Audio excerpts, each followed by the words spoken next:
Hello everyone! Karon, nada ko order sa nun. Nara. Nag-order mi og Beauty Bolt, sunscreen ug katong cleanser.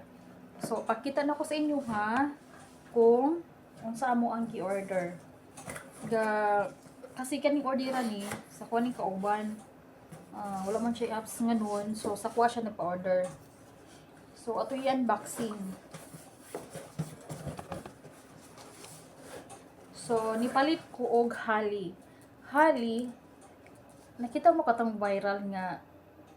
Once a day lang daw siya gamiton, maputi daw kuno kay ka. So, i-try na to ni kay gusto ko maputi og samot, Charles.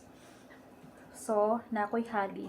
Abi na ko siya dako to 50 ml. Gamay ra gyud ay siya, gamay. 54 sanon. Dayon natay sunblock nga Beauty Bolt. Nag-order mi aning sunblock kay sobra kainit kayo diri sa sa Saudi. Gidaghan ako kay iduhan ako gi-order sa isa min sa kong kauban.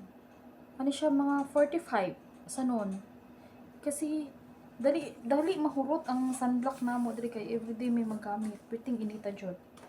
Dayon nag-order akong kauban og set 45 ni siya. Duha ka booking order. Muli ay naman siya pero kailangan niya magamit ang Beauty Bolt sobrang effective nito kung gusto kung kisa tong na bilasma makuha ani kay katong nakita ninyo tong akong diri katong dako kay sa tanan nawala siya sa Beauty Bolt. In fairness good, wala ko na joke. So nikuha ko og Beauty Bolt nga pink. Kani siya pang maintenance. Kani gamiton nimo siya kung first timer pa nimo siya gamiton.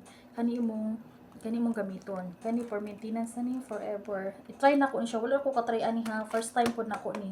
So maintenance Kani siya light lang gyud ni siya. Ang kani siya mugamit ka ani pwede jung hapdu sa hapdi kay sa tanan.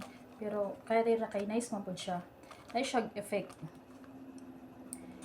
So thank you for watching and God bless at all. Bye.